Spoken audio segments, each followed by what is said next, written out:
네, 여러분 안녕하세요. 굉장히 반갑습니다. 일주일 만에 뵙는데 저희가 지난 시간까지 나간 게 해겔의 변증법과 해겔의 변증법에 응용된 유물론적 변증법이고요. 그에 기반한 역사관을 살펴봤죠. 이 마르크스주의 역사관에 대해서 우리가 많은 문제점을 잡아낸 포인트는 역사를 발전 법칙으로 이해했다는 것들이었죠. 물론 이제 공동생산, 공동분배의 측면에 이제 공산주의라는 말로 우리가 보통 이해를 하고 그 안에서 비판하는 것들도 물론 한 부분에 있어서는 상당히 중요한 어떤 논점이 될 수 있는데 굉장히 좀 거기서 위험할 수 있는 것들이 뭐냐면은 이 역사를 법칙으로 이해하는 것들이죠. 여러분 역사가 법칙이 된다면은 지금부터 역사 공부할 때 우리는 수학책 펼쳐놓고 수학 공부하면 되는 겁니다. 법칙대로 나가니까 공식대로 나가는 거니까. 근데 역사는 진보하는 게 아니라 퇴보한다고 우리가 계몽의 변증법에서 아도르노 호크하이머가 얘기한다고 지난번에 말씀드렸잖아요. 그렇죠? 기억이 안 나시는 분들은 잠깐 여러분 계몽의 변증법 프랑크푸르트 편 가서 한번 보시면 이해가 되실 겁니다. 역사는요 얼마든지 퇴보하는 것들이 가능해요. 실제로 우리 아프가니스탄들 보십시오. 아프가니스탄에서 많은 어떤 기여자들을 우리가 미라클 작전을 통해 가지고 많이 모셔오긴 했습니다만은 그 나라가 붕괴되는 상황 보면 느낀 거 없어요? 여러분 있잖아요. 우리가 주어진 자유나 우리가 주어진 어떤 공동체적인 이상들은요 언제든지 퇴보할 수 있다는 것들을 이해할 필요가 있어요. 그러면서 봤을 때 마르크스주의는 여전히 이상주의에 머물고 있는 것들이고 그 다음에 현실에 기반된 사상은 아니라는 얘기예요. 그렇기 때문에 자본주의를 설명할 때도 보면은 착취와 어떤 내재적인 분배 구조의 모순에만 두고 설명을 하기 때문에 실제 노동자 혁명을 통해 가지고 노동자 세상이 온다고 합니다만은 그 이면에 역사적 사실을 거기 대입시켜 보십시오. 그렇다면 서유럽이나 미국 같은 자본주의가 굉장히 심화된 나라에서 이 마르크스주의가 실현돼야 되는데 자고로 등 따시고 배부른 나라 중에 마르크스주의가 실현되는 국가는 없어요. 유럽에서도 가장 최빈국이라고 할 수 있는 러시아에서만 이 마르크스주의가 실현이 됐다고 볼 수 있는 것들이고요. 그다음에 실제 이제 많은 사상가들이 마르크스주의를 버리게 된 근본적인 계기가 뭐라고 했죠? 그 바로 독소 불가침 조약입니다. 마르크스주의 이상대로라면은 전체주의 파시즘으로서의 나치 히틀러는 마지막 남는 그 한 사람까지 싸워서 대적해야 될 어떤 그런 대상들이죠. 근데 둘이 서로 불가침 조약을 맺어버려요. 마르크스주의에 경도됐던 많은 사상가들이 결국 마르크스주의를 버리게 되는 계기가 되는 것들이고요. 히틀러의 광기와 사료가 얼룩진 어떤 히틀러의 나치즘을 피해서 다 도망가죠. 외국 보통 미국으로 많이 도망갔죠. 그 중에 이제 대표적인 게 프랑크푸르트의 아도르노 호크하이머가 그래서 계몽의 변증법을 통해서 우리가 거의 진보주의 역사관에 대해서 상당히 이제 비판한 거고요.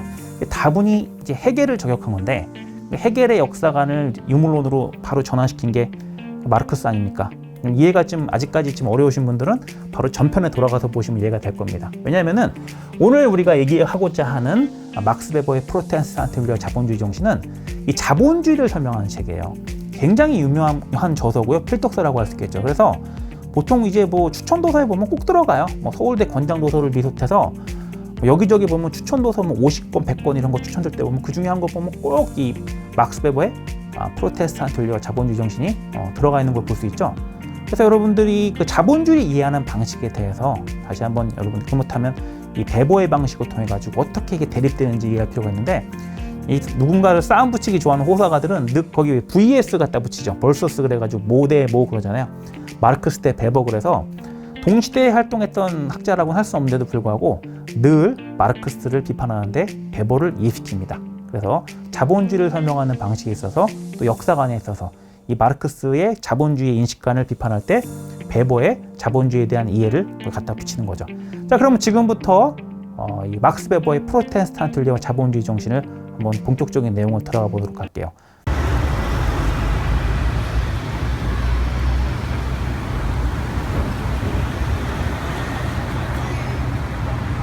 짜잔! 자, 장면이 전환되고 어디가 나오죠? 맨하탄 섬입니다. 뉴욕의 맨하탄 그러면 가보신 분도 많겠지만 가보지 않더라도 영화에서 보통 도시 배경으로 나오면 대도시 배경으로 나오면 미국이요. 어디가 나오죠? 배트맨도 왜 고담시에 나오는데 그거 뉴욕이에요. 뉴욕 맨하탄이잖아요. 근데 그게 이미 100년도 훨씬 더 지난 그 시점에서 베버가 역시 맨하탄 섬을 여행했는데 지금도 마천루 질비한 맨하탄 섬이지만 그 당시만 하더라도 유럽 어느 곳에서도 볼 수 없는 엄청나게 발달한 큰 도시라는 거예요. 그래서 그걸 보고 베버는 큰 충격에 빠졌어요. 어떻게 해요?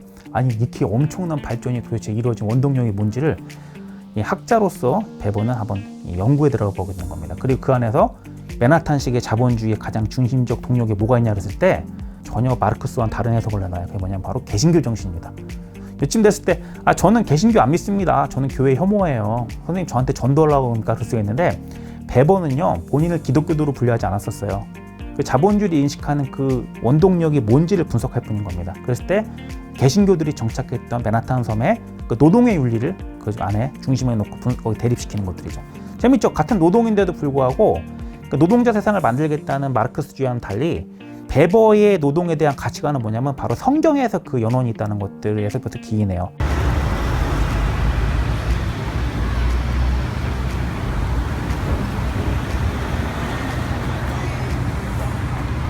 저는 개인적으로 뉴욕에 처음 갔을 때 깜짝 놀란 게 있어요. 뭐냐면 되게 지저분하다 생각보다. 그죠? 한국처럼 깨끗하진 않죠. 영화에서 보면은 그거 다 화면빨입니다. 이제 그런데도 불구하고 여러 번 가봤지만 또 가보고 싶은 게 뭐냐면 자 보세요. 이게 이제 100년 전에 생겼다. 100년도 훨씬 더 됐죠. 엄청 오래됐지 않습니까? 엠파이어 스테이트 빌딩 올라가면은 그게 굉장히 오래된 빌딩이거든요. 근데도 아직까지도 보면 미국의 상징성이라는 게 있는 건데 그 안에 스며들어 있는 뭔가 이제 정신적 가치가 분명 영향을 주는 거라고 생각할 수 있어요. 우리가 본받고자 하는 발전 모델에 보면은 그 미국을 많이 보통 예를 들잖아요. 그게 뭐냐 그랬을 때 그 중심 안에 관념론적 중심 안에 청교도 정신이 있는 거거든요. 이 청교도 정신을 얘기할 때 우리가 성경 공부하자고 얘기하는 건 아니에요.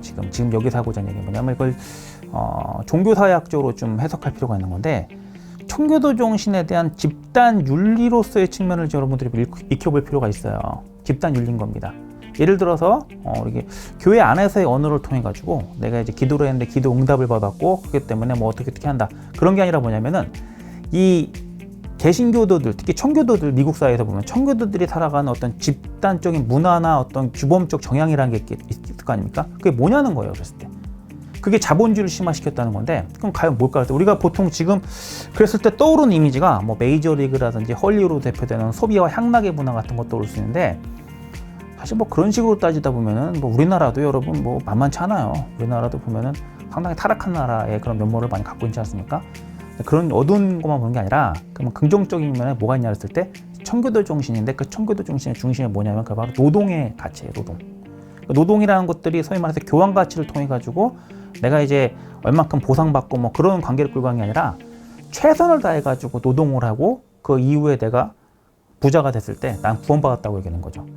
갑자기 구원이 왜 나오냐 그럴 수가 있는데 뭐 하긴 뭐 죽고 나면 다 끝난다 그러면 좀 할 말은 없어요. 뭐 얘기가 통할 접점이 없으니까. 그런데 또 많은 사람들이 죽음을 목전에 두고 내지는 내가 직접 죽진 않더라도 가까운 가족이나 친구가 죽었을 때 이전에는 나와 관련이 없던 죽음이라는 얘기들이 굉장히 가깝게 다가오게 되는 것들이고 죽음 이후의 세계에 대해 생각해 보게 되는 거죠. 그래서 사람들이 종교를 받아들일 수 있는 마음의 여지들이 좀 생기게 되는데 뭐 그때 그 어떤 구원관이라는 것들도 분명히 뚜렷해질 수 있어요. 지금 제가 다시 얘기하고자 하는 것들은 뭐냐면 그런 구원관이 뭐로 나타나냐면 바로 노동의 실현으로 나타나는 겁니다. 열심히라는 진짜 열심히 일해서 부자가 되면 구원받았다고 생각하는 거죠.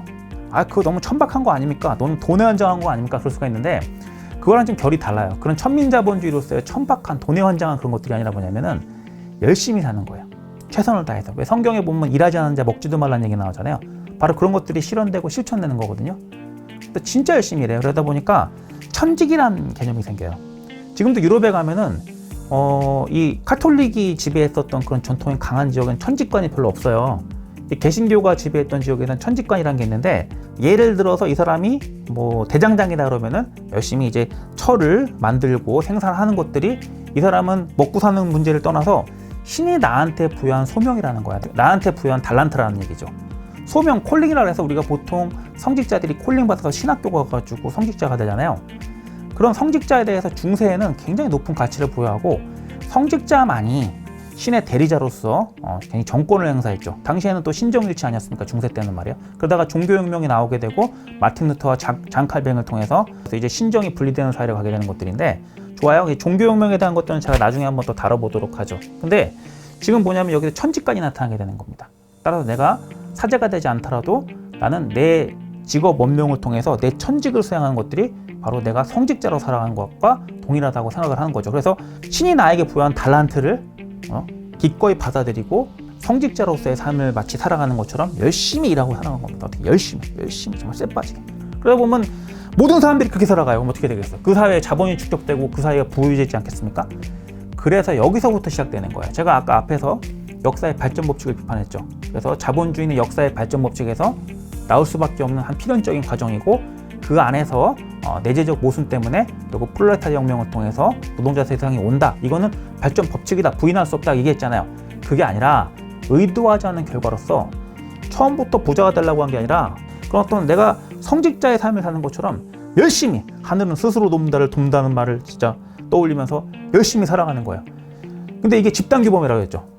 자, 보세요. 이런 공동체가 자본이 축적되고 부유해지지 않을 수가 있겠냐는 거예요. 그거예요. 그러다 보니까 처음부터 돈에 한정한 게 아니라 예수와 소크라테스를 따라서 내가 진짜 구원관을 가지고 열심히 살다 보니까 진짜 새벽 기도 가는 마음으로 열심히 살다 보니까 어때요?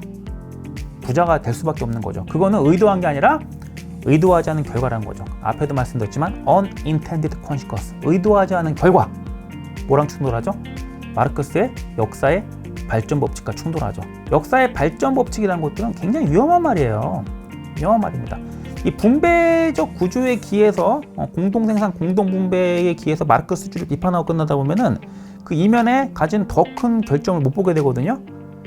지금 제가 얘기하고자 하는 것들은 역사는 시나리오 쓰는 게 아니에요. 역사는 누가 어떻게 될지 아무도 알 수가 없습니다.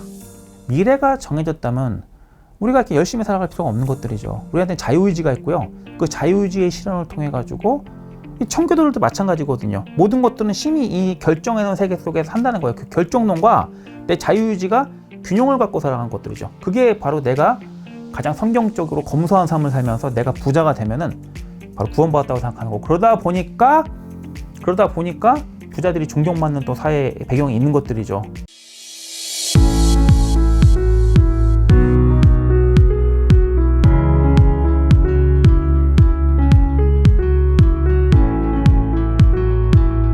근데 이게 단순한 문제가 아닌 게 이게 이제 아시아까지 이게 불이 번지게 되는 겁니다. 그래서 너희들이 청교도 정신, 개신교 정신을 통해서 자본주의를 얘기한다면 우리도 지기 싫다. 우리는 유교와 자본주의를 설명하마. 그래서 신흥개발도상국의 좀 아시아의 네마리옹이라는 말이 있었죠. 잘 아실 겁니다. 뭐 대만하고 홍콩하고 싱가포르하고 또 우리나라도 그 중에 있지 않겠습니까? 이 공통된 배경이 유교적 배경을 갖고 있었기 때문에 유교를 바탕으로 해서 고도 성장한 나라의 어떤 발전 모델을 보여주겠다 그래서 이제 대적하려고 하는 것들이죠.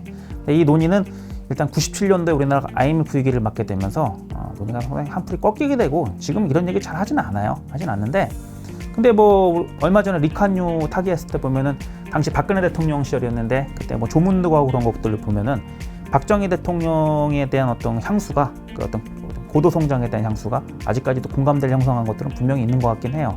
어쨌든 유교 자본주의 그래가지고 유교 자본주의가 없는데 갑자기 뚝 생긴 게 아니라 바로 막스 베버의 개신교율과 자본주의 정신에 대한 어떤 그게 컴플렉스가 될 수도 있고 내지는 어떻습니까? 오마주가 될 수도 있고 그런 겁니다만은 거기서 또 흘러나왔다는 얘기인 거죠. 근데 이제 지금은 그런 얘기 많이 안 합니다만은 우리나라도 이제 포린 어페어스 그래가지고 대통령 되기 전에 이제 김대중 대통령, 정치인으로서의 김대중과 그다음에 싱가포르 리칸유가 포린 어페어라는 아주 유명한 외교 저널에서 이제 서로 이제 어떻습니까? 자기의 글을 실는 거죠. 만나가지고 막 싸운 게 아니라, 그죠? 네, 그 당시에 이제 유교 자본주의를 옹호했던 리칸유하고 또 우리나라 그 당시에 김대중 대통령 같은 경우는 유교 자본주의를 좀 부정하는 입장을 내세우고 자유주의의 세계관을 또 거기서 또 제시함으로써 유교 자본주의를 보통 이제 그게 옹호하지 않는 또 입장을 내고 그래서 유명한 시사 대담이 벌어지게 되는 거죠.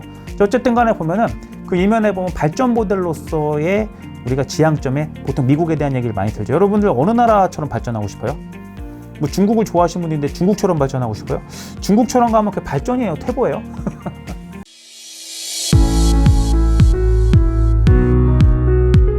그럼 오늘날 살아가면서 미국을 이해하지 않는다는 것들은 많은 문제에 직면하게 돼요. 왜냐하면 일단 미국말을 모르면 우리가 취직도 못하고요. 그다음에 학교도 졸업이 어렵습니다. 반대인가요? 학교를 졸업 못하고요. 취직도 어려워요. 왜냐하면 미국말을 통해 가지고 이게 얼마나 잘 구사되냐가 그 사람의 역량을 나타내는 지표가 되잖아요. 인터넷 공간에 들어가면은 굉장히 많은 정보가 올라오는데 그 정보의 절반 이상이 다 영어로 되어 있는 것들은 왜 그럴까요? 물론 뭐 영국도 영어를 쓰고 호주도 영어를 씁니다만 그 미국이란 나라가 세계 초강대국이기 때문인 거죠. 만약에 중국이 초강대국이 되면 모두 다 중국어를 익혀야 될 것이고 우리나라가 만약에 초강대국이 되면 세계 초강대국이 되면 많은 나라 사람들은 다 이제 한글을 배우려고 하겠죠. 어쨌든 지금 보면은 미국이 초강대국, 그것도 단일의 초강대국에 지는 것만은 확실하죠. 따라서 우리가 발전을 하더라도 이 미국을 롤모델로 삼고 미국을 지향하는 것들은 뭐 어쩔 수 없는 것이기도 해요. 그렇다면 그 미국이 어떠한 정치, 경제, 사회 시스템을 갖고 있는 것들 답습하는 것도 중요하겠지만 그 미국의 가장 중심에 있는 관념적 사고 체계 속에 과연 미국 사람들은 어떻게 생각하고 살아가냐, 이걸 익히는 게 되게 중요하지 않겠어요? 근데 청교도 정신을 이해하지 못하고 미국을 이해하려고 하다 보면은 뭐 토익 점수, 그죠? 내지는 어떤 조금 더 세련된 영어 발음을 좀 구사한다든지 이런 걸로 자기가 미국을 잘한다고 할 수 있겠지만 미국에서 10년을 살다 왔는데 청교도 정신에 대해서 이해를 못한다 그러면 어때요? 그건 문제가 있죠. 그 교회를 안 다니면 그럴 수 있는 거 아니겠습니까? 그러겠지만 한국에서 유교를 모르고 한국 사람 이해할 수 있어요? 이런 분이 있어요. 뭐냐면은 그 한때 스님이었다가 지금 또 이제 목사님이 되신 분이에요. 그런 분을 좀 아는데 그분이 예전에 스님이 되셔가지고 절에 가도 재밌는 게 뭐냐면 스님끼리 또 유교적인 질서가 있대요. 안에 음으로양으로 다 있다는 겁니다. 그죠? 자기 나중에 이제 목사가 돼가지고 교회 왔더니 어떻게 돼요? 교회 안에서도 또 유교 질서가 있다는 거죠. 지금 이거 보면은 사실 유교는 종교라기 보기에는 어떤 사상과 문화라고 할 수 있겠죠. 그죠? 근데 그런 문화적 배경을 모르는 상태에서 그 공동체를 이해한다는 것들은 문제가 있죠. 그죠? 문제가 있죠. 제대로 이해할 수가 없을 겁니다. 그 다음에 이건 종교의 교리를 이해하는 걸 떠나서 미국의 영향력을 벗어나서 여기서 사고할 수 있는 사람은 별로 없을 거예요. 우리나라에서. 또 우리나라는 미국하고 얼마나 밀접한 관련을 맺고 있습니까? 왜냐하면 당장 국가 안보에도 주한 미군이 주둔해 있잖아요. 미국을 모르고 한국에서는 사실 제대로 우리 사회 제도나 사회 현실을 이해할 수가 없게 됩니다. 그죠? 그렇다면 그 미국이 뭔지를 알아야 되는데 그거를 좀 세련된 발음이라든지 미국 체류 경험이 아니라 미국 사람들의 그죠? 공동체적 집단 가치를 익히셔야겠죠. 그 사람들이 어떤 생각으로 사는지 그걸 익히는 것들이 더 중요하겠죠. 여러분들이 청교도 정신으로서의 그 프로테스탄트려 자본주의 정신을 이해하는 것들 중요한 것들이라고 할 수 있겠죠. 마르크스주의와 베버의 개념을 서로 대립시켜서 이해하는 것들이 굉장히 중요하고요. 그 토대에서 여러분들이 국가의 발전 모델을 인식하는 것들도 중요합니다. 그래서 국제정치학적인 어떤 또 여러 이해도 그 이후에 나갈 수가 있게 되겠죠. 자, 여러분 미국에 대해서 궁금하다면 뭐부터 읽으셔야 돼요? 여러 가지 방법이 있는데 막스 베버의 프로테스탄트리와 자본주의 정신을 읽는 것 추천해 드립니다. 자, 오늘 여기까지 하도록 하고요. 다음 시간에는 마찬가지입니다. 이 마르크스를 비판하고 인간의 조건을 통해서 우리 공동체의 존재를 얘기한 여러분 한나 아렌트 아시죠? 한나 아렌트의 인간의 조건에 대해서 좀 살펴보도록 하겠습니다. 인간의 조건은 굉장히 난해한 좀 철학책이기 때문에 그런 시간을 좀 쪼개서 제가 봤을 때 한 5회에 걸쳐서 진행이 될 것 같거든요. 염두에 두시고요. 아렌트의 이 논의는요, 나중에 여러분들이 그 인간의 조건을 먼저 보고 난 다음에 예루살렘의 아이만을 통해서 악의 평범성을 좀 같이 고찰해보고 라이프 오브 마인드까지 가는 게 제 목표거든요. 그때 지난 시간에 배웠었던 칸트와 헤겔에 대한 논의가 이때 다시 소급이 되니까 여러분들 그 이전에 배운 개념들을 가서 또 유튜브가 좋은 점이 언제든지 반복해서 들을 수 있잖아요. 제가 추천해 드립니다.